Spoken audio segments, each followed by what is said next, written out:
नमस्कार साथियों, मैं आपका दोस्त राजेंद्र कुमार एक बार फिर से आप सभी का स्वागत व अभिनंदन करता हूं। साथियों, आज हम सिंधु घाटी सभ्यता के पार्ट 4 पर चर्चा करेंगे। इससे पहले हमने सिंधु घाटी सभ्यता के पार्ट 1 और पार्ट 2 और पार्ट 3 पर चर्चा कर ली हैं। साथियों, अगर आप इस चैनल पर नए हो तो इस चैनल को सब्सक्राइब कर लीजिएगा तथा वीडियो को लाइक अवश्य कीजिएगा। साथियों,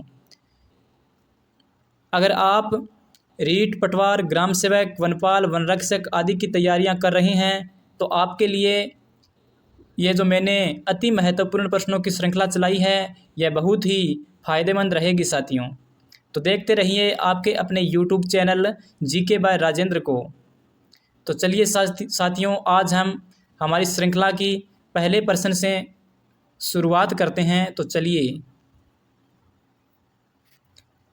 प्रश्न नंबर 1 है, निम्नलिखित में से किस स्थान से चांदी के 2 मुकुट प्राप्त हुए हैं? तो साथियों, आपको बताना है कि किस स्थान से चांदी के 2 मुकुट प्राप्त हुए हैं। तो इसका सही उत्तर होगा ऑप्शन ए, कुणाल। कुणाल सभ्यता जो कि हरियाणा में अवस्थित है, वहाँ से हमें चांदी के 2 मुकुट प्राप्त हुए हैं, जो कि दोस्तों आप फोटो में देख रहे हैं। चांदी के मुकुट जो कि कुणाल सभ्यता हरियाणा से हमें प्राप्त हुए हैं। अगर साथियों हरियाणा की बात करें तो हरियाणा में अन्य स्थल हैं मिथाथल, राखीगढ़ी, बनावली और भर्राना। तो चलिए साथियों, अगले क्वेश्चन पर चलते हैं। हाल ही में हरियाणा के किस स्थल से स्वर्ण आभूषण प्राप्त हुए हैं? तो आपको बताना है कि हरियाणा के किस स्थल से स्वर्ण आभूषण प्राप्त हुए हैं। तो साथियों, इसका सही उत्तर होगा ऑप्शन ब, भर्राना। भर्राना से हमें स्वर्ण आभूषण प्राप्त हुए हैं। तो चलिए अगले क्वेश्चन पर चलते हैं। किस विद्वान ने कालीबंगा सभ्यता को हड़प्पा सभ्यता की तीसरी राजधानी बताया है? किस विद्वान ने कहा था कि कालीबंगा जो है हड़प्पा सभ्यता की तीसरी राजधानी है? तो इस प्रश्न का सही उत्तर होगा option A, doctor Dashrath Sharma ने कहा था कि हड़प्पा सभ्यता की तीसरी राजधानी कालीबंगा है। कालीबंगा से हमें हाथी दांत कंघी के साक्ष्य मिले हैं और कालीबंगा से हमें हड़प्पा से कांस्य दर्पण के साक्ष्य मिले हैं। कालीबंगा, सुरकोटड़ा व लोथल से घोड़े की मरण मूर्तियां के साक्ष्य भी हमें मिले हैं। चलिए नेक्स्ट क्वेश्चन पर। कपास की खेती के प्रथम साक्ष्य निम्नलिखित में से किस स्थान से प्राप्त हुए हैं? तो आपको बताना है कि कपास की खेती के प्रथम साक्ष्य किस स्थान से प्राप्त हुए हैं। तो इसका सही उत्तर होगा ऑप्शन स, नाल। हरियाणा से हमें कपास की खेती के प्रथम साक्ष्य प्राप्त हुए हैं।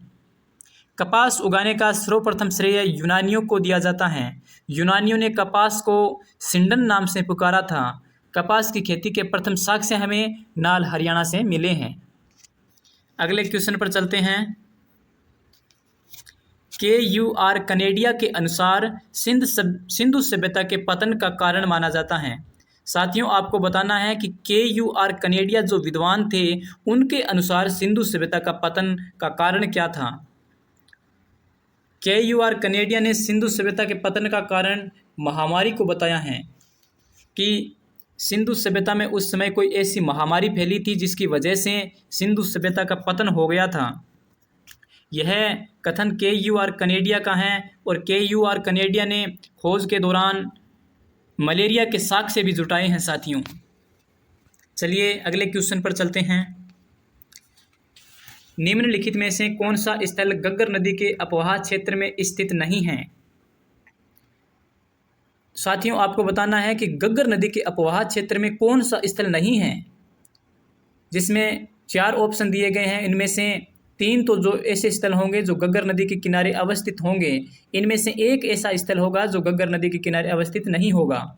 तो वह कौन सा स्थल है जो गग्गर नदी के किनारे अवस्थित नहीं था? इन 4 ऑप्शनों में से आपको चुनना है। तो इसका सही उत्तर होगा कोटदीजी।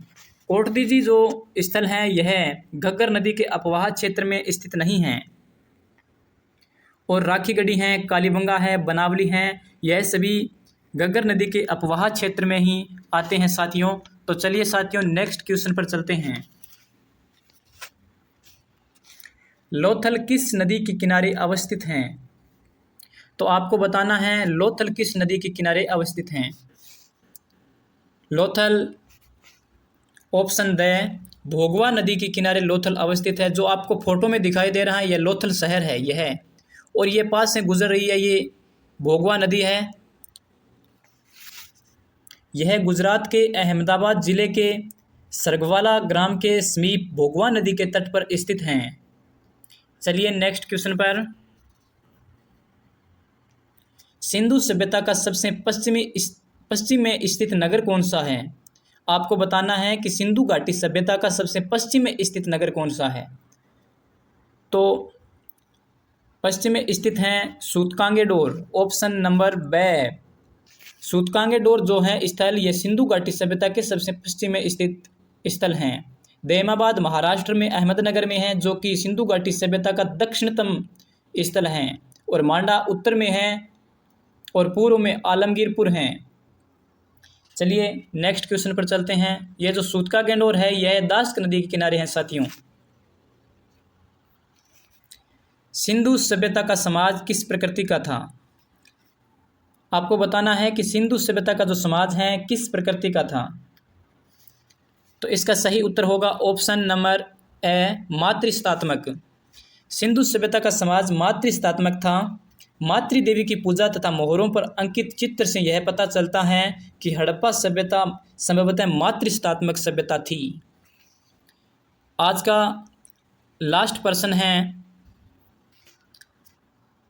सिंधु सभ्यता का समाज कितने वर्गों में विभाजित था?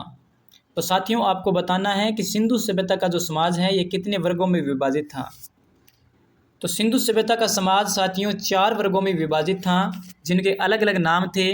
पहला अधिकारी वर्ग हुआ करता था, तथा दूसरा पुरोहित वर्ग हुआ करता था, तथा तीसरा व्यापारी वर्ग और चौथा श्रमिक वर्ग हुआ करता था। तो साथियों आज हमने सिंधु घाटी सभ्यता से संबंधित पार्ट 4 पर चर्चा की है, और आगे के पार्टों को क्रमोन्नत करते हुए हम अगले पार्ट में वैदिक सभ्यता के ऊपर चर्चा करेंगे। तो साथियों वीडियो को ज़्यादा से ज़्यादा शेयर कीजिए, लाइक कीजिए, कमेंट कीजिए। साथियों आपका इस वीडियो को पूरा देखने के लिए बहुत बहुत धन्यवाद।